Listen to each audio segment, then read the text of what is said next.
Showtime. It's showtime.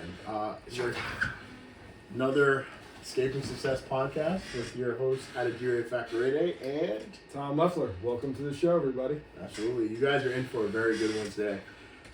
Before we kind of went showtime with you all, we talked about the topic, and I'm really excited to kind of go into this. Yeah, I'm actually going to double check.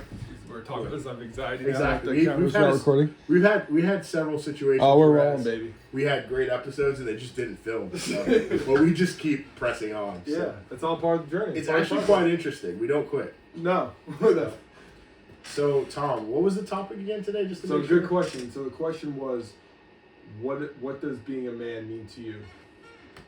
Specifically, only to me. To you. Not to my cousin or my wife. No, what does it mean to be a man?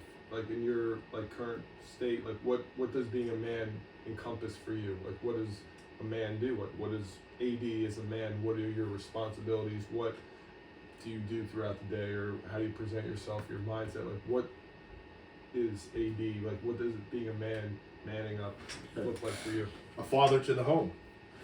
I think a father to the home encompasses that because, a father is, in my case, a father is also a husband to my wife, right? So I'm a father to the home, so I'm my wife's father, I'm my children's father, so I'm there for them. I'm like a solid rock, and I'm there to provide for them emotionally, mentally, spiritually, physically. So I think that's kind of first and foremost what comes to mind when I think of a man. I brought them into this experience really because, I got on my knee and asked her to marry me. The kids would not exist if me and my wife didn't make the decision to go down that path. They didn't just pop up out of nowhere. So that's really front and center when it comes to it. So, making sure that they're provided for, make sure they have shelter, making sure that, not only their basic needs are met, but they feel heard and also just a good experience, right? So, my wife's relationship is really good, very blessed, but again, it doesn't just happen overnight. I feel like in order for you to have a good relationship, you have to work on it in certain regards. And in my case, there's a lot of things I need to work on. Because I think communication is not something that is just stagnant. The way I communicated 5 years ago is different from how I communicate now. And then if you have a press schedule, now my wife's studying for an exam, there's a lot of things going on in her life. Communication changes. Now it has to be effective. There's not really a lot of what's it called? Long drawn out explanations because there's no time for that. There's no energy for that. Also just understanding because, if someone's exhausted from all the stuff she's doing, there's going to be multiple times that she means one thing, but she's saying another thing because she just literally is on empty. So now with time, is that you know her enough that it's just there's unspoken communication or there's spoken communication, but it's okay, it says 3 things, but it means 1,000 things. Is it I think that could be part of it, but for me to say that someone can know someone in 4 years, that's not really possible. I think we have a good understanding of one another, whereas I can kind of see the train of thought that she's going down. But the number one mistake I think someone can make in a relationship is thinking that you fully understand the person because people are very complex and there's parts of people that they don't even know that they have that gets peeled open like an onion throughout their life experience. But not to go too deep, at this very moment, I think that I'm very fortunate that emotional intelligence and trying to understanding people is something that I'm good at. So it does make this kind of busy period of life extremely, I would say easy on my part because I understand. I just understand. So I'm I already know. I have empathy, so I can go to where she's at and be listen, I already know what's going on. It doesn't matter. I got you. So now going into in the earlier what you talked about is okay. Taking ownership almost as fatherhood. Yeah. You're okay, I'm the one who went on me and proposed. I'm the one, or basically you and your wife decide that we're gonna have kids. So I think you're talking a lot about ownership, owning that. Yeah. This was my choice. I made this decision, of and course. there's not like, oh, this happened and like I didn't have a like, no, this is, I'm owning this, like I'm in full like total ownership of whatever happens in the situation. Yeah, no, I think, and the way kind of like my family goes as well, a lot of decisions that are made, it's either I made the decision or I delegated the authority for my wife to make a decision on that particular matter. So even another step of ownership is that in and of itself. It's like, even though I didn't make this decision, I was like, hey babe, like you decide which way to go. So whichever way she falls, like we have to bear the consequence of what that is. And I think that's also very important too, because I'm the leader. So the leader, whether you delegate a decision or you actually make the decision, you have to own it in both situations. Because if that's not the case, it's very easy to be nagging or to cause like strife. Like, I don't know whether you've ever experienced this before, when someone's partner would be like, oh, like, you're always wrong, or you always make the wrong decisions, or I knew I shouldn't have left you in charge of this, or wow, this is your you dug yourself in the pit, and this is kind of like you have to go in with it, but that's not the case, because she doesn't do that to me, so I shouldn't do that to her as well. It's your team. Of course, yeah, 100%. But very easy in relationships, especially guys. I think guys do that a lot to ladies, where, you know, there's like, you make, let's say, 50 decisions in a year, and she makes 5.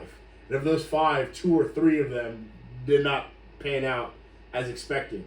Well, maybe it's because she didn't have a lot of experience making those decisions, or maybe those are growth opportunities, right? So it's like, don't hammer that over someone's head, because then they're more likely to make a mistake again. And most of the time, that's what happens. They come like making decisions out of fear that like, oh, Tom's gonna be super pissed if I blow this up, and it's like, well, that energy that you're putting on messing up, it actually makes that more possible than succeeding in that venture. Because positive reinforcement, we know, is a lot better than negative reinforcement. Which we talked about with your, how you work with your employees versus how your dad did. Mm-hmm. Like, it's not like if you curse someone out immediately, you feel better. But then then you walk away and nothing actually is done. Yeah, but now they fear you, or like they're gonna be like, oh no, like if I do something wrong, I'm gonna get like cursed out, and they're not gonna make the better decision. Versus like, hey, if I mess up but I own it, and like, okay, the worst thing in time is gonna be disappointing me. 100%. And it's like, it's not even disappointed or like, wow, I really wish we thought this through a little deeper. It just puts it in the pickle. I'm gonna get us out, but it's not like we're gonna figure our way out of this. But it's not like you're on your own, because that could be a real deal breaker. And I don't think that. I think if that compounds over the lifetime of a relationship, that relationship won't go too far. 100%. So that's kind of like the surface level before we kind of go into it. So with that being said, I was curious to also find what your definition of a man was. Again, very similar. I think it's just taking complete ownership of.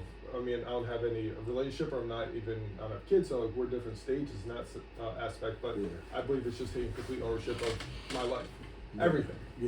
And that's comes to my physical body, my mental body, my spiritual body, my financial situation. Like everything is my fault or my blessing because I did it. So I think it's just taking complete ownership over my life, and that's what I think a man means to me. It's just like whatever decision, whatever circumstance in life is like, it's me. It's I can't blame it on God, the world, friends, whatever. It's just like, whether it's, again, something I've learned with like business is like, okay, if an employee messes up, it's not like, oh, my employee did something wrong. It's like, no, I hired the employee, so it's my fault. Yeah. So it's like complete ownership. And I read Jocko Willink's book, Extreme Ownership. Very good book.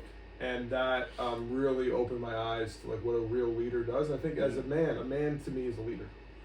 So I'm trying to work on becoming a better leader, more effective communicator. Again, something that you talked about. So it's very similar. Very similar. Yeah, because as a man, I think we're both on the same wavelength. That we want to be a leader. And so as a leader, you need to be an effective communicator. You got to take ownership. Yeah. And those are keys. And like as you're dealing with like different circumstances, like okay, better communication relationship with the wife. Like make sure you're like know how to like understand where she's coming from. Like she might say one thing, but she means another thing. Like just being able to effectively communicate that or discuss it in a good strategic manner. Yeah. And what you mentioned that's so interesting, strategic man. Could you break that down a little bit more? Like what do you mean by like communicating in a strategic manner? Because there's some people that communicate just to communicate, mm-hmm. And I don't think that's strategic. So it's like okay, I'm upset. and let's communicate about it. And then they just talk about all of the reasons why they're upset versus like, okay, you're upset, that's okay, like that's fine. Let's talk about it, but let's not just complain about it and not come with a solution or find ways to resolve the situation.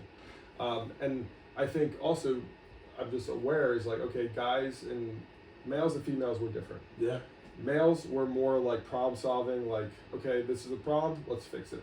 Females just tend to be more emotional. Yeah. So they might not want the problem to be solved. They just might want you to be here. And like as a guy, like you're like screaming in your head like, like the solution is this, but yeah. they might not want the solution. Yeah. And so it's just having the awareness and being strategic that like, okay, if my wife, girlfriend, whoever comes with a problem, she might not want the answer to the problem. She just might just want to be heard.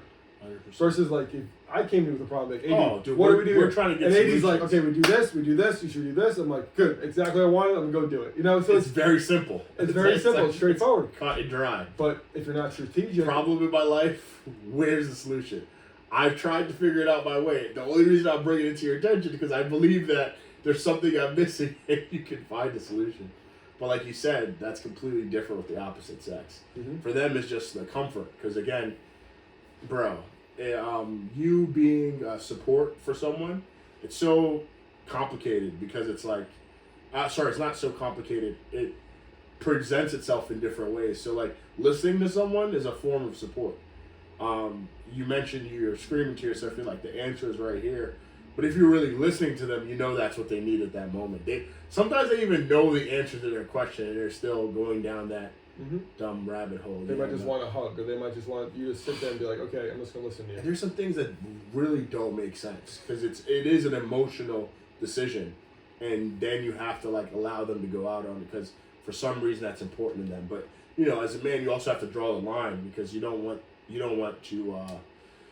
to encourage like wasteful behavior as well. Because when you go down the emotional rabbit hole, there's a lot of stuff that could be done that could waste a day, could waste a lot of things. Or even like, you know, you think of like parents, I don't know when it was in America, where you see the images of women like scrubbing the wood floors just so their kids wouldn't get sick. And they're like super like bleaching everything. So, and keeping the kids in the house. And it's like, the second the kids go outside, they die because they have literally no immunity. Yeah. So it's like, you know, you gotta balance it. Mm-hmm. Like the hypochondriac mothers are constantly giving their children vitamins on top of vitamins, and the kids have like liver problems because like they're taking all these drugs, taking Tylenol like for no reason. Kid has like is thirsty, dehydrated. You're giving them Tylenol for a headache. It's like no, they're just thirsty. Put some salt in their water. Or it's like, for example, like we talked about, it's like how like you're probably more laissez-faire, hands off with watching your daughter versus your wife is probably like wishy-washy. Like, potentially, yeah, that's true. But she's changed. You know, she's relaxing too. Yeah, but because she sees your end. Yeah, exactly. Again, she's following your lead. So like that also goes to like if you're like the overprotective parent, like you know, like females, they tend to be like, oh, like the kid gets hurt or something, and like the dad's like kind of like push them along, like okay, they fall, get up, you're fine, like you know. It's just different, you know. Yeah, like people look at me sometimes, they're like, bro, you didn't even flinch. You just fell off that thing. I'm like, well, she's going to be fine. She's going to be fine. You know, my wife now is she's along the way. It's like, she's going to learn, you know. Well, it's also because she's not kid number 2. Exactly. She's not kid number 2. Yeah, exactly. Kid number 1 is probably, but then kid number 2 is like, we didn't do this. And there was one other thing I wanted to kind of unpack, too, along the lines of laissez-faire. I was having a conversation. I forgot. I think it was one of my siblings and my wife. I think it was my sister and my wife. My wife was talking about like doing a comparison of like how she figured out some people work really, really hard. Some people don't do anything at all. But one thing she's learned with like being with me is working smarter, not harder. Because I don't think you understand. Like that is literally the testimony of my life. Like a lot of people who spend a lot of time with me, I don't know what it is, but I see in their life, they go from working extremely hard to working just smart. Because it's like, you could go in and beat yourself up every day or like work 7 days out of the week, but like, that's not going to produce the result you want. Like, you have to work smart, not hard. Because with that being said, though, hard work does put you in a position of fortune or put you in a position that you have a lot of windfalls, but you also make a lot of mistakes. But if you work smart, you know, you have the energy on tap, but you're not holding back to consult with people on where to dig. For example, I think of like work ethic as like finding treasure. So if someone is a really good digger, you can just dig 24/7, 365 days a year. You will dig like 3-foot holes. I don't know, over a span of like 100 miles, right? Multiple 3-foot holes.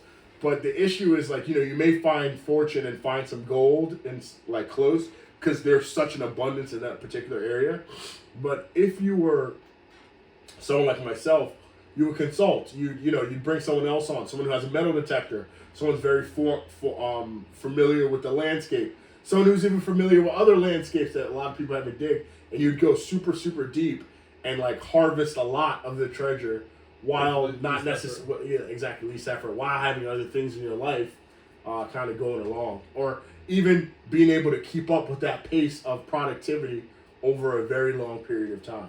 I think that's like kind of like my approach. My wife, when she said that, I was like, wait, I can't believe you noticed that. Like that's fantastic. She's like, one thing I've noticed about my husband is that he works very smart. He doesn't like he's not lazy, but he works very smart. Like he's efficient with like the time is strategic with the time that he uses. So I was like, and she now realizes that too in her life too. There's certain instances that she works at work. I just make a comment. I'm like, hey baby, you think it's a good idea if you like let them know like, hey, you looked over that file and so. She's like, no, it's all right. They'll notice because there's gonna be a flag on the thing. And then 2 weeks later, she gets an email and they're freaking out. They're like, hey, like, did you look over this thing? And then she's like, oh, but honey, you were right. Like, maybe I should have just sent them an email and all that stuff. But again, I'm not gonna hit her over there. I'm like, hey baby, you're just learning. Like, it's cool. Just move on from that. But moving forward, it's not a bad idea to just let them know, like, hey, I looked over this file. Exactly. But, because she doesn't want to go in a long conversation or avoid interaction, she prefers to just, like, get it done and, they'll know that it's done. But you can never assume that. No, and they create more work for her later on. Exactly. So, again, it's smarter rather than harder. She's working really hard, getting all this stuff done earlier than they want, but it's like if you're not being proactive with it and being smart with it, you actually set yourself back. And that's a lot, honestly, with entrepreneurship is like there's a lot of things that's like it takes longer, more like it's like a upfront cost more to get stuff done. Like it's like, okay, like I can just do it myself and get it done quicker right now. Yeah. But if I spend the time, invest it in training or building a system to do it, then it'll save me magnitudes of time later. Yeah. So that's something that it's like delayed gratification kind of in a sense. But I think like what you're saying right And there. also letting go. But it's more work in the beginning. Very much so. But if you have the delayed gratification, like okay, so if I just do the work now, it'll get done probably 3 times as quick. Whereas if I do it set up a system and teach somebody, it'll save me this same thing doing it 10 times like whatever the cost now, but won't be immediate. And it gets easier every time it's done. It gets easier, and then it's like okay, then you get more time to do something else, and so it's hard because like even me, like I caught myself just like I'll just do it. It's just easier if I do it. But it's like no, let's do it right, or let's teach somebody, or build a system so like I don't have to be doing this later on. Let's take the time now, sacrifice now for later on, better, more like freedom. And tying that back into being a man, one thing that I've noticed, because most of my friends are much older than me, and I would say like 30, 40 years older than me. They're 30 or 40 years older than me, yeah. So in their 60s and 70s? Yeah, 60s and 70s. So like if you look at most of their lives, or I'm gonna say most of the lives of people who I know that are in their 60s and 70s, especially men, what they have is experience and wisdom, but what they don't have is youthful exuberance, energy. So if we look at like creating a systematic approach in a man's life, a way that a man should look at his life is in your 20s, 30s, and 40s when you have the most energy, is to figure out how to set up systems for yourself in your 60s, 70s, and 80s that would, do a lot of the grunt work for you. So, unfortunately, a lot of men, what they end up doing is they end up focusing on the instant gratification things. So it's, getting the quick hits now, things that make them kind of like tickle their ego now, And then later on in life, when they might not even look at it as paying the price. They're just like, oh snap, like this is gonna be more fulfilling. This is something I need to get done. I need a legacy or blah blah blah. And then now when you don't have the energy, you're trying to use wisdom and experience for a job that energy takes. Like raising kids. Like raising kids, man, you don't really have to be that wise or that educated to do that. You just have to have the energy necessary to do it. I just found that very interesting, kind of tying it all together. So kind of like when I take inventory of my whole life, like one thing that I realized was early on, like, when you look at like your life in general as a man, there's certain decisions that are paramount to your overall well-being and peace in long term, in terms of long term, right? Number one, it's the company you keep around you, right? So the type of friends you have, they have a big, they're a big indicator to kind of like your trajectory. Let's even take the trajectory, your general wellness. So like, if you have people who are always wound up, stressed, and nervous, you're gonna find out that either you're not sleeping well at night or there's some kind of unease in your life. So if you have calm friends, like that is good. But now the second part is where are your friends going? Like what is their ambition in life? Because there's a difference between ambition, drive, and ambition, drive, determination, and vision. They all are pointing at the same thing, but someone with vision will absolutely destroy someone with determination, someone with ambition, or someone with a lot of drive. Because vision is someone who is sitting here and they've already seen the end result of the product. So if you see the end result of the product, you've already seen the people that you need to bring in to make it done. You understand that it's not only for you. You understand that there's different roles that need to be played in it. So if you surround yourself with people who have really good vision of themselves, like it's more likely than not you're going to be in good company, rather than having someone who's ambitious. Someone who's ambitious will throw you under the rug, even steal your idea to try to get ahead, because they're not like have that. But someone with vision has elements of ambition, but not necessarily like that's their own driving segment. So put that aside. So friends. Now the next thing is partner, because like to a certain extent, your friends are great. They're fantastic. But the way like men are created, the way men exist is to have a partner, a helper. It's like the lock and key. If there's a door with there's like a keyhole, there's a key that goes into it. So having a partner is very important to unlocking like what it is that you actually have to offer. Because I found that God has created people not only with the answer by themselves, but he understood that like it's not good for someone to be alone, so he created a formidable helper. So every man that like does so like desire to go to places that they think they can, and to enjoy in fulfillment of that thing, will have a partner, will also seek a partner, because your partner in many cases will be the opposite of you. So if you're someone who's extremely caring, extremely giving, extremely forthcoming, where your partner will be, they might not be as giving as you, like if they're the right person for you. They might not be as giving as you, but that's to protect you. It's like, oh snap, like yo, Charlie that keeps coming around, he actually has a really bad drug problem. He's a functioning alcoholic, dude. You're actually killing your friend by keep giving him this stuff. And you're like, oh snap, I never even saw it that way. It's like checking up your blind side. And then on top of checking up your blind side, a good partner actually helps you take inventory of every step of your way. You can tell them your vision, and because your vision is part of their vision, because they had the same vision, that's part of the reason it comes together. Like you see them, you're attracted to them. Then when you talk to them, you're like, whoa, like this person fits in perfectly with the life that I visioned for myself, because there were some spots that I didn't even know was missing in my vision that fits perfectly with what I'm looking for, right? So that's how they come in together. So now when you have the partner, now it's the family, right? So, naturally when you create children, kids are blank. But like if you don't have a good partner with you, they can be your greatest enemy, because they will cause problems for you in the future. When they're 25, 26, 27, kind of like when you're raging with your hormones and stuff, they're destroying things. They're running people over. They're like doing all types of stuff. They're hurting other people. But if you like have a good partner, you can mitigate a lot of that pain and strife by raising good kids, because then your kids can now be a value added than taken away. But that's not really what they're meant for. They're really legacy and things of that nature. And then finally, it's family. So kids are very beautiful because even if you don't have a good relationship with your parents, grandparents, etc., the kids could be a form to mend you all kind of together.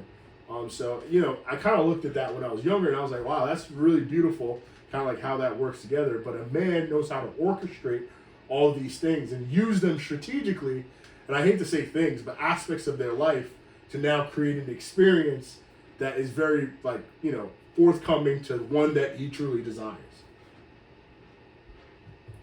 Awesome. And it also goes into all those things that you're mentioning are responsibility. Yes, 100%. It is with great power comes great responsibility. And I think as a man, we find the most purpose and drive and vision, ambition when we are responsible for the people. Yeah. Because you mentioned something earlier about if you're just doing it for yourself versus if you're doing it for your family. And so what does it look like to pick a partner for yourself rather than pick a partner for your family? What does that look like as a man? Oh, if I'm picking a partner just for yourself, just for your selfish reason, not for your kids, not for your parents, not for anyone. What's it look like? It's very it's not hedonistic, great. Right? It's hedonistic as heck. It's just want somebody that just will have sex with you, whatever you want, be beautiful and just let me do what I want to do. Yeah. Versus I know I want somebody who's going to if I leave, they could hold down the house. Also be interactive with my friends. If your parents are sick, what would they do? Help take care of my parents. I want somebody who has a tremendous heart, but also willing and able to man the house in a sense if I'm not there. Of course. And raise kids a certain way, be a great mother. So it's a totally. But what happens when you're selfish and you choose a partner for yourself only? Then you're not gonna have that same fulfillment. You're gonna just be you be hedonistic monkey because you're the good-looking trophy wife, and I'm just gonna we just have sex and that's what we do. And then you get frustrated when they're not operating in the place that you need them to. Your kids need something, and they're getting it from their teachers, but they're not getting it from their mom. But you also need to realize that their mom did not have that quality from the very get-go. So it's kind of irresponsible for you to put that on that person. Their whole existence with you, they've got whatever they wanted. They're living the life they want. They're being taken care of. They're having their trips and all that stuff. They didn't sign up to be that person. So, but a lot of guys, they fall into that trap, and they pick based on what they think that they want or their selfish needs. Because they don't see the vision. They don't have a vision. They're just moving based on ambition or drive, especially or whatever. As you know, people again, if you're getting quick money, successful, start making money. Yeah. Ego starts building. It's okay, money's happening. I'm getting in shape. I'm getting attraction. Oh, hot girl. Boom, cars. Just these quick, instant things. Yeah. But I know everything of life is. Most things are hard, and the best things that are hard and take sacrifice, and it's worth it. So that's why I now see fatherhood is that's the ultimate responsibility. 100%. And I think as anything that's going to be the hardest thing I ever do, it's also be the most rewarding thing. Of course. And that's why I'm looking forward to it. I know it's not going to be easy. Yeah. But I know since it's not going to be easy, it's going to be the most rewarding and most fulfillment I'll ever have in my life. Of course. And I think another thing that's interesting is when I think of the analogy of a business, a business can operate and someone could cut the corners and they can cheat. There's little things they can cheat on, for example, get away a little bit, getting a G-Wagon, doing all this stuff. But if your main priority of your business is finding ways to cheat or to game the system, your business is gonna fail eventually, because you're in jail. Or you're in jail because of either you're gonna establish a culture with criminal behavior, or you're just gonna straight up just get confined. But it's funny how people try to do that in their life. It's try to do things. Because if you want to get what you just want now, if I'm just thinking okay, what does 28-year-old I want a single... Porsche, blah, blah, blah. So it's all right, I'm going to charge everyone I'm charging 2-3 times whatever I am, and I'm going to find BS ways to upcharge. I'm going to create problems. I'm opening up the pool. Dude, your pipe busted. I just noticed that there was the reservoir that pumps water into the pool. For some reason, there was a valve that caused it to go back in the motor. So I'm going to have to change that for you. I did the price check online, and I think it's going to cost you $30,000. But fortunately, me and my friends, I happen to be a partner with someone, and I can get it done for you for 40% of the price. Meanwhile, there's absolutely nothing wrong with the thing. you just took a fuse out or something like that. Could you imagine? Mm-hmm. Like, there's so many ways that someone could, in your business, make a quick buck off of people, and they would even thank you. They'd be like, "Dude, you saved me, man. Like, I didn't think that you'd look out for me like this." Meanwhile, you're just absolutely like. And this also goes back to the ultimate judge that you get away with nothing. Integrity. And you get away with nothing. So if I did stuff like that, I might not get away with it. You might even get away with you forever and not get in trouble, yeah. But at the end of the day, like, you stand before God, man. And I know that. And I think just me living with that, I wouldn't be able to live with that. Also, you look over your shoulders, like any little call. Your life, yeah. Your heart beats racing. That's why I don't understand how people lie. Yeah. Like, I lie. Like, I remember, recently, with you, I lied about something recently, and, within, 20 minutes, I'm like, 88, I gotta tell you, that was just a lie. That was, I'm like, I haven't lied in and people know when we lie too. That's the funny part. Yeah, and I'm like this feeling. And it was and it was also what was it for? It wasn't like I'm gonna judge you, bro. Like no. I judge you that our relationship end. No, it didn't. No, and anything is But it's crazy, man. If you keep feeding that, now all of a sudden it perpetuates. It's just becomes a habit actually. So which is scary. Yeah, because I mean, most people are again, if you see people they're compulsive liars. Yeah. It's not a one-off thing. It's like, that's a lie? Oh, that was a lie too. That's a lie too. You're a liar. That's cool. So a man is also someone of integrity who does the right thing when no one's looking.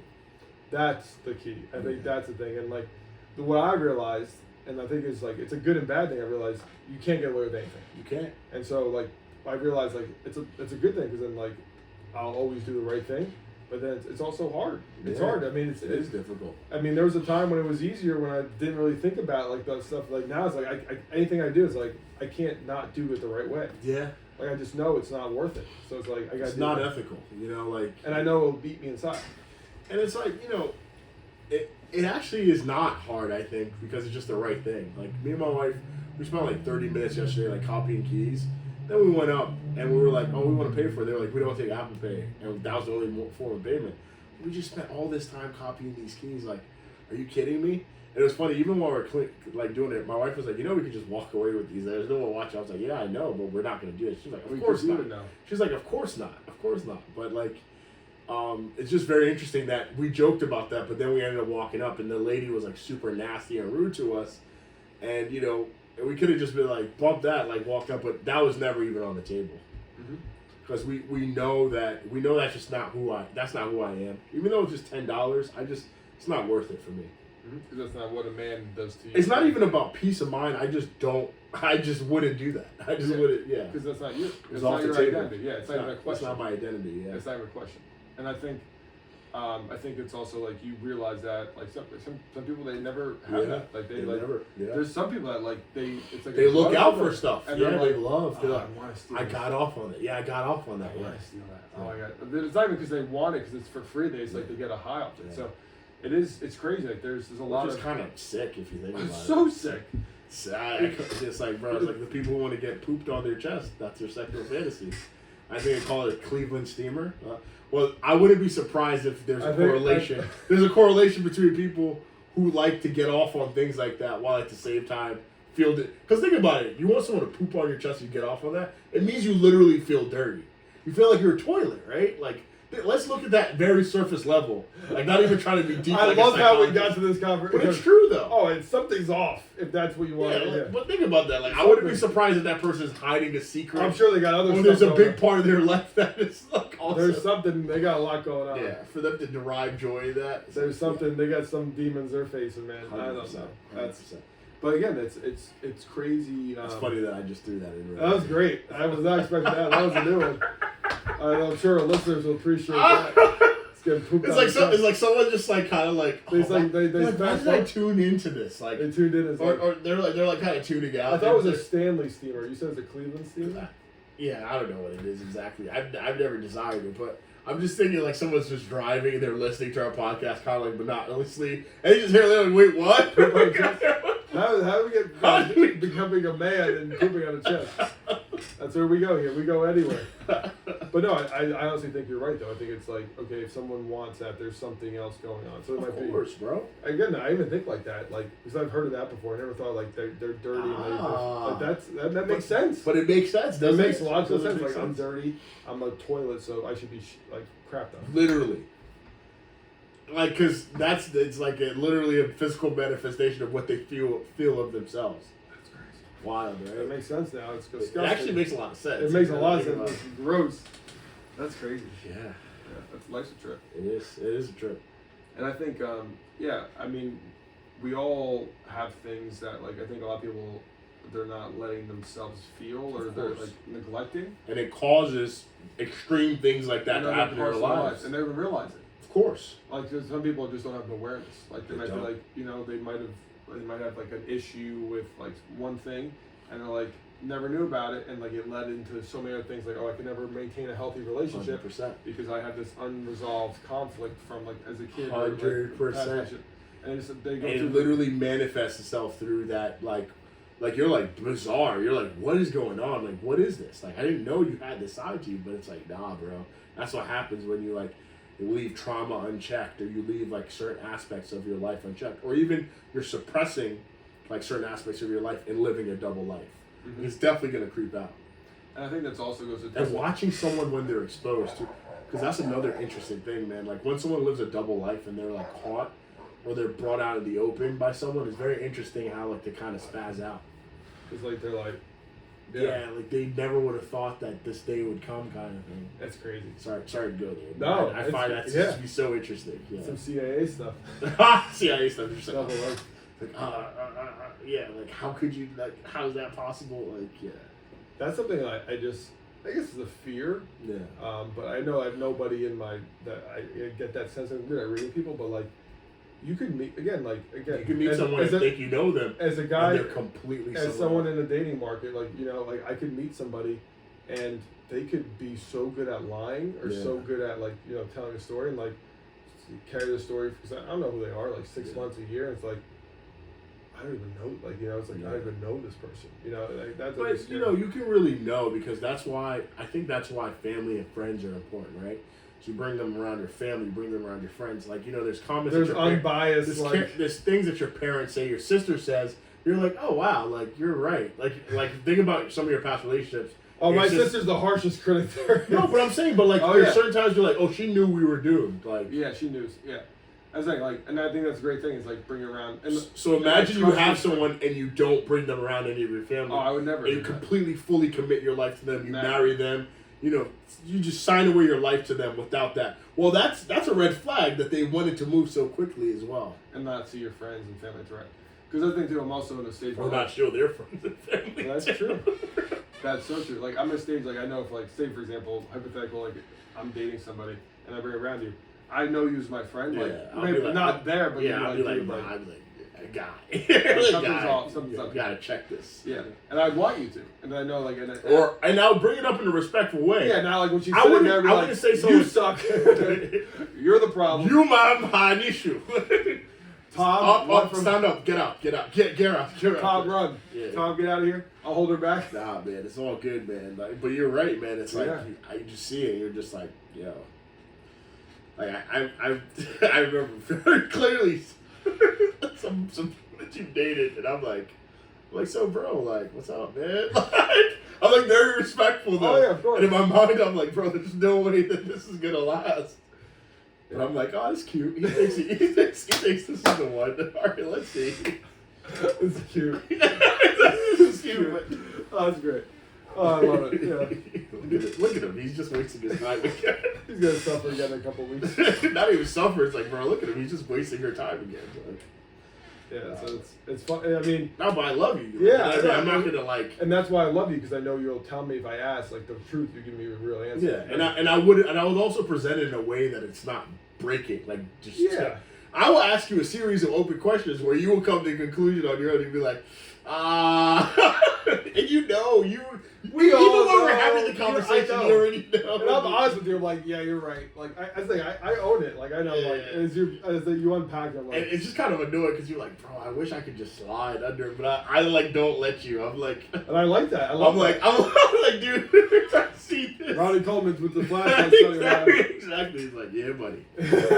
No, but Well, it's throw that hood, sir. But it's crazy though, man. But it's good to have that as well. Oh, it's a blessing. It's very good. It very is. It's a blessing. And that's why it's good to have a good partner. Because they'll save me years of pain. 100%. And that's why it's good to have a good partner. Because a partner literally has that. And it's, again, finding someone that can do that in a way that's not nagging or like annoying you. It's like, oh, snap.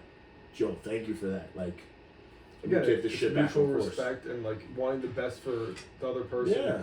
I think that's because there's certain friends that are literally haters. Like, they don't want you to do well.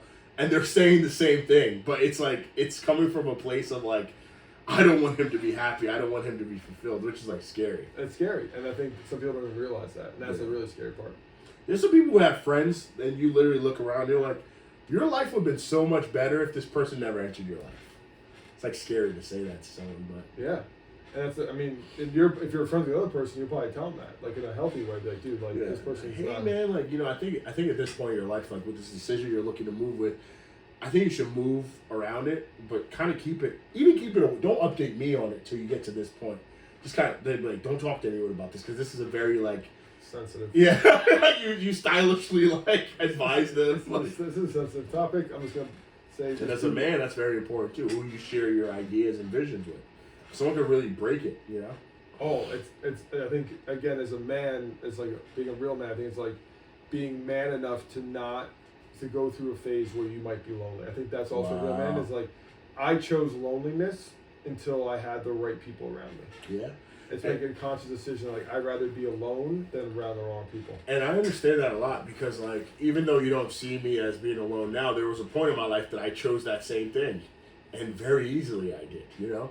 Because it's like, I think in high school, there's so many parties I didn't go to. College, so many events I didn't go to. I missed my whole last week of senior week. Because I'm like, you know what? If drinking is that important to me, I can get all of that done after I achieve this goal of being an All-American at this specific sport that I really like. And I never regretted that. Because, you know, there's so many... It would have just caused me heartache because... all I would have done that week was get drunk and like hook up with people that I really shouldn't have hooked up with. Like the only reason value add.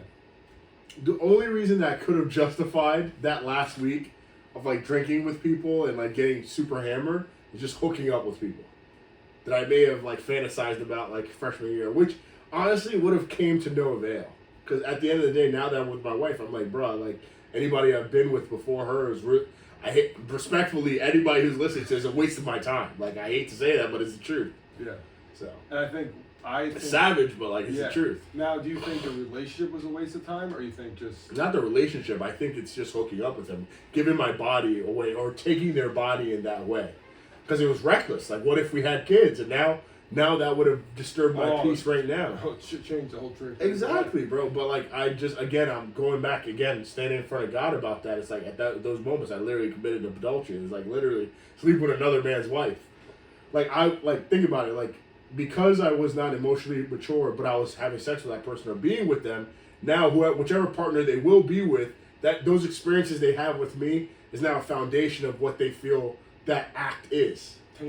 Tainted, exactly. And that would have been completely avoided if I had just kept a relationship with them. Like, you know, if I wanted the attention, just talked or like kept texting them or, you know, it still would have caused emotional harm in terms of like carrying someone along buddy.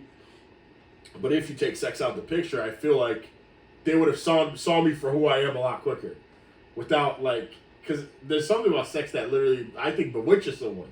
Because they're like, no, I'm not even joking, bro. They get bewitched. It's like, well, I know I'm trash, but for some reason, she just keeps coming back, man.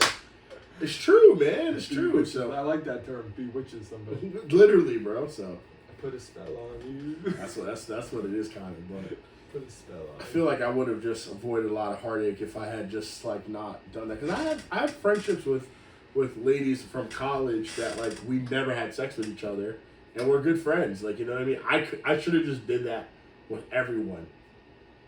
The only person I would not have done that with if I had met my wife earlier. Like that's like bro, like it's crazy. But like I look back on that now and it's like even sometimes I look at some of the lives of like people and I'm like, wow, like would their life would have been more forward? Would they have been with someone now if they had not experienced the heartache from like being with me, you know? And You can't think. and no, and it's not even like I can't think like that. It's just the truth. Because if you look at it, like someone like when someone gives over their heart to you, right, and you just absolutely stomp it out, I'm gonna move on from it, right?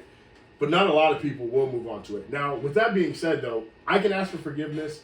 I can be nice to the person and catch up with them. My heart is clear, and I'm clear before God. But like again, it comes up to that person to make that decision. But unfortunately, what trauma does, trauma like tries to seed into your heart, and then it's like, oh no, but you feel so good. Like use this, use this, or like you feel so comfortable feeling bad and all that stuff.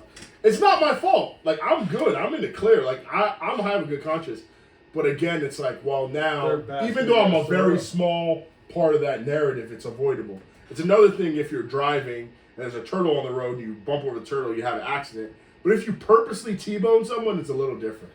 But looking back. But again, it's not coming from a place where I'm guilty. No. But I do have to understand like the part that I played in that narrative. But that narrative got you to where you are today. Okay, that's a fair assumption, but I definitely still would have got here without that. You're confident that if those 100%. if those relationships, because I'm so confident in that because I'm so confident in that like I even at that time my very close friends would know I'm just playing around right now. Like I'll tell the ladies, I'd be like, yo, I'm literally just playing around right now. But after college, I will get serious. That's literally what I would say all the time. But you think, like, say for example, I think you reach a point where you realize, like, okay, these relationships, like they're very short-sighted. They're not the right thing, and that you had to experience that to then know that, like, I want to find a wife. I want someone. The next person I decide now I'm going to be celibate. The next person I sleep with is going to be my wife. Do you think those experiences made you come to that conclusion? No. So thank you so much for that because this is definitely something I want to deconstruct. That is a very dangerous narrative for men, right? So my narrative that I told myself in college was like, if I hook up with as many people as possible, I'm actually going to be more faithful. Not sure. I'm going to be more faithful later on in my life because I'm not going to look for anything. But unfortunately, what you actually end up doing by just being actually promiscuous, you create a habit. You create a habit of looking at women a certain way, thinking of women a certain way, like, oh snap. Wow, first I liked her this week. Next week I let my intention be known. The week after that we go on a date. And then after that she's either going to make a decision of me. But at that point right now she's thought of me or considered me in that way. So it's going to be possible if I pursue long enough for me to get to this end result, right? So you have this, that's what mine was, my narrative. But yours might be different, right? But like, the issue is that it works, right? Because you come up with your playbook. Because it's your identity. It's something that you can keep up with. It's authentic at that point. Your facade is like set in. That's the monster you created in this work. Like that demon time works for you, right?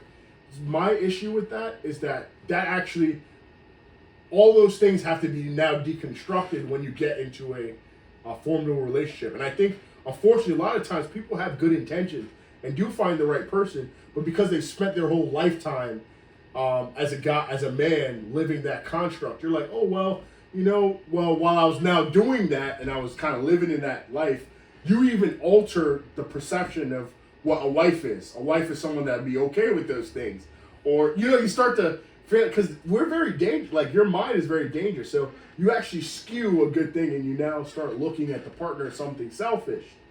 Things of that nature. And that's why you see a lot of guys that surface levels, they're taking care of kids, taking care of their families, but like if you were to live in the house with them and see their relationship with their wife is like absolutely trash. They're like talking more to their gomars outside and stuff like that than and again, just my own. But can you blame them? But they've now spent their whole life building up that narrative, that story, or that habit. Yeah. I think that's 100%. Of wanting to be outside, and wanting to get a new piece of tail and stuff like that. It's like, that's why I say it's a dangerous thing. So that's why I actually am against that argument of like the relationships you had in the past lead you to where you were. today because I purposely pick people, being completely honest with myself, I purposely pick people that I know that I would never settle with. Okay. So like your last like girlfriend. All of them, not all, last of them, every single one of them. There were people I from the clearly beginning. spoke. You I knew there was no way. Interesting. I knew it'd be a viable end. That wasn't me. That wasn't the case for me. So there's never been a girl that you've been with that you knew there's no way that you'll be with. From the beginning, no. Okay, so okay, but there was a point in the relationship that you did know, and you that- continued after. No. Okay, you stopped at that point. Correct. Well, I knew from the beginning for all of it. That's interesting. I never had that case where like, okay, I'm gonna start dating you, but I know we're not gonna get married, or this is not gonna lead to a long-term relationship. I think honestly, You have to convince yourself that they're the one. I'm sorry. Oh, like. So you're saying you never had a situation where you met somebody and you're like, oh, like, I gotta make this the one. not No. my type, but you know what? I'm gonna just let it go. No. You've never hooked up with someone that you. Oh, I never... hooked up. I never dated. Oh, dated. Okay. Yeah. Hooked Well, up. Yes. well, I look at hook up and dating. Like, I dated. very similar. If you're gonna sleep with someone, bro, like that's a pretty intimate thing, you know. I agree with that, but like in college, for example, like that wasn't for me. My personal So experience. you'd hook up with people that you would see yourself marrying. No, not in college. But after college, anyone who I hooked up with, I saw myself actually. So, this context I was talking about in college. Okay. All the people I hooked up with in college. Yes, and similar to you, yes, in college, the same mindset. But I'm saying now. Oh yeah. Relationships now. I'm sure, but I'm just saying in Oh, college. same thing. Yeah, it was Absolutely. I wasn't like. There's not a single person I hooked up with in college that I saw myself marrying. No, I agree. Yeah. I thought you were just saying like all your relationships. No. I mean, yeah, sure. Because most of my relationships were in college. So, what was your longest relationship before your wife? I don't remember. Like I mean, I had a girlfriend maybe like a year or two or something, like a year and a half or something. No. And you never saw yourself marrying her? No, Interesting. absolutely not. That's interesting. Is that college? I was in college. Okay. Yeah.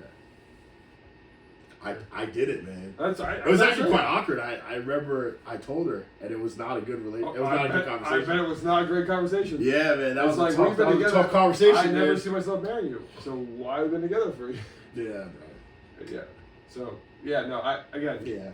We're young. We're young men. That was a wild conversation, man. I bet it was. Yeah. I mean, yeah. I know, right? I was like, in youthful exuberance. There could have been a smarter way to go about that, but I laid it out there. Yeah, and that's why now, like, I'm conscious when I'm dating people. It's like, I'm not going to go there and like. Could you imagine hearing that though? That like I don't see myself marrying you. Yeah. Oh yeah. It's like, so you understand what I mean? That like, you know. Oh, I know. That's actually kind of messed up, right? It's really messed that's up. really messed up. Yeah. So. And then continuing to be with them for months after. Yeah. That's when it gets really messed up. Yeah. Because you're like, they're not leaving. Yeah. Yeah. So. Okay, I'm honest. I'm like, this is. If I don't see it, I'm like. Just stop it. Yeah. That's my viewpoint. Like, Yeah. at least in my stage of life, I'm dating, not just. So it became kind of like and now I look back on it, it became kind of a thing where it's like, oh snap, like, okay, so maybe she was trying to be like, prove me wrong. Like, no, I am actually, she's actually wrong. So. Wow. So she's trying to like, okay, he doesn't want to marry me, but I. But he doesn't know that. I could get him to like me want to marry. That's tough. That's sadistic. That's tough. dark. That's dark. Yeah. That's tough. It's Dark side. yeah. I mean, That's not a good situation, bro. They're a crazy thing. So you know, someone like that. It's like, how do you get over that? You know. Yeah, and I think that's where like just again, I'm not being a jerk. I'm not no, being a jerk. You're being honest with her. I'm I being think kind. you're doing the I right just thing. realized because we're hanging out with friends, and they were like, "Wow, you know, Joe, you know, you and your relationship with that person is really good. Like, man, we're excited to get invited to the wedding." I was like, "Oh, I'm not gonna marry her." They're like, "Wait, what?" I'm like, "Yeah." So that literally after that whole conversation we had, we were gonna hang out. So I just literally told her in my room, I was like, "Listen, we're not gonna get married," like, which is like absolutely savage to just. It is. It's crazy. It's almost like blindsiding someone with something that it's like coming up to someone and walking to them and telling them you're gonna die at 76 years old at 9 p.m. at night, and you're gonna be surrounded by a nurse that literally didn't clean your diaper properly. Like the specific in the moment, it's super painful, but it saves her. But no. It's like so random. It's like, you didn't have to tell someone that, you know? But I think it's the right thing to tell somebody. It is. I think it is. I think it's a harder thing, but it is. It's emotionally, it is kind of, it's a lot though, because oh yeah, if you're the first serious relationship someone's been with, and the person's also had trauma like in their life and stuff like that, it like then makes them look at guys like, wow, like, dude, this guy was like so nice, all this stuff was like the perfect person that I thought I wanted, and like they did that to me. It really makes them look so, like, bro, to another level. Like, feel like men are toxic. So it literally takes the grace of God for her to get over that. And I really hope she does, and she will. I hope she has. I don't talk to her, but yeah, she's a great person. Yeah, fantastic person. But again, she's not my wife. Like, it's like, again, like that's the savage part about it. It's like my wife has proven to me on so many levels that she was the one that I would go back and say I wish I met her much earlier in my life when we started a family together, because it's like her mindset and her view of life is just exactly what I need, like exactly what I envision. I look for in a partner, and even as she evolves, she becomes more of the person that I wanted. So it's like, that's beautiful. You know, and this is the savage part. It's like, well, you know, I feel sorry for everyone who I was with before, but like no one comes even close in comparison. That's beautiful. So that's like how I think that's how powerful it is to be with the right person. I think that's why I married her at 24, man.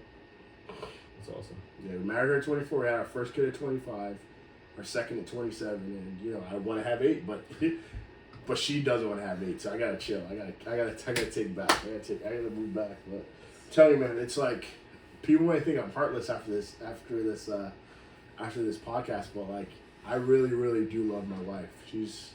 I think that's a beautiful thing. I think that's not a problem. There's many times that I've just been like, yo, do I just cancel all my plans and just stay home with her today? Like, but that's a beautiful thing. It's a very beautiful thing, and like I really genuinely wish that for a lot of people to find that. We talked about it. Like, that's one of the things. I genuinely want you to have, because like, bro, like it's literally a cheat code. Yeah, and that's something we talked about early on in our friendship. Is like I saw your interaction with your wife, and I was like, how is that possible at that age? Like. Just in general, all the relationships I see in my life, I'm like, you guys are married? You sure? Yeah. Can I see the marriage certificate? You sure you're not dating or something? Or like, you know, do you, like, you know, is there something else on the line? Do you have her family hostage? Like, what's going on? Because again, I think just all the people that, not everyone, but a lot of like marriages I was exposed to were not healthy. Yeah. And I, like, again, you only know what you know. Yeah. And so that's why I think it's been great that I've been witness to your life with your wife and your family. Which blows my mind, though, because I'm just, like, thinking of, like, so, like, you mentioned about unhealthy relationship. One day I was leaving, like, it wasn't even one day. I think it was yesterday. I was leaving my parents' house. Because, you know, now we've been working out on the weekends together, me and my wife. I think you've seen. I love it. I love it. This man finally's doing cardio. Yeah. Woo! That's my wife. She's doing it. That's why I love it. She is a saint. Yeah, she is a saint. It's great. We crushed 2 miles. We crushed 2 miles on the treadmill yesterday. She's a great woman. I was crushing under 20-minute pace. God brought her. I did 18-minute pace the first mile. The second mile I was definitely under 18 minutes.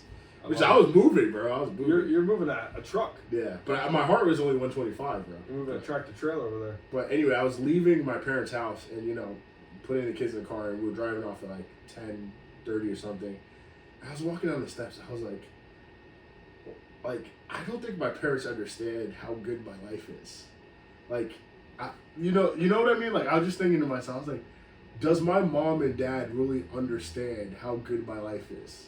Because I was upstairs a second, I was like, well, me and Shalby, we're going to be done. We're going to close up shop for kids well before any of my siblings even start, right? But I said that jokingly, not that I'm comparing myself to them. But I was walking down the steps, I was like, do my parents really understand how good my life is? Like, I'm gonna go home to like the family that I've always wanted, like that you envisioned. Yeah, exactly. Like, it's just so good. Like the fact that like there's literally no quarrel between me and my wife. I was sitting down and I saw there was dishes in my parents' sink, and I already knew that this sounds savage, but I already knew my wife would not leave there without helping my mom out. And it's like my mom helped us with the kids, But like my wife like crushed all the dishes in the sink, and it's like now my mom like there's no way my mom's not gonna go to bed and be like, oh wow, like that's my daughter. Or even sometimes I tell my wife, I'm like, hey, like we're gonna be to are we gonna go to my parents' house? She's like, our parents' house. And she always changes like the narrative and stuff like that. So I'm so happy. It's great, man. It's fantastic. So I love you. But it's like it's so possible for everyone to get that, but all it takes is self-denial. Because if you deny yourself, sacrifice. It's crazy, dude. If you could just sacrifice and just get out of your own way and try to look people in the lens of like the vision, like bro, it's like it's game over. You won't pick the wrong person. But again, if you choose selfishly, you're doomed to fail, bro. It's just a matter of time before we're consoling you for the divorce. Which is sad to say, but it's the truth, bro. Yeah. Because it could be good now, but it might not be good when you're 3 or 4 kids at an in-law's house and they're like, what did I sign up for? Literally, bro, like who am I married to? Versus like, okay, maybe it's like good, not fireworks, boom, crazy, all that, but it's like I know in like 3, 5, 10 years, like I'll have mental peace. Yeah. I'll have a beautiful home, beautiful family. Yeah. In-laws will everyone get along well. And like I'll be not going through a nasty divorce losing half my money. Literally. And like also I have peace, bro. Because the thing about peace is like you're doing something right if you have peace, bro. If you go to bed at night well, like you are doing something very right. And it seems boring when you're having peace all the time. I mean, that's something to say with the person you're with when you have peace all the time. So. Okay. Everyone, thank you for tuning in. Yo, we went deep tonight, y'all. We went from a man. I had allergies, so like I was coughing in between. You did amazing. It's like I was on my deathbed, just people in the audience. But he has peace. He's gonna die in peace, guys. Don't worry. Thank you for tuning in. Deep, man. I love it. We did some work tonight. Every week, man. We're killing it. That was crazy. Like I didn't expect that to go down that time. I took a lot out of this episode. It's good for me. Yeah. Love you, buddy. I love him more. Fake news. Bro, that was crazy.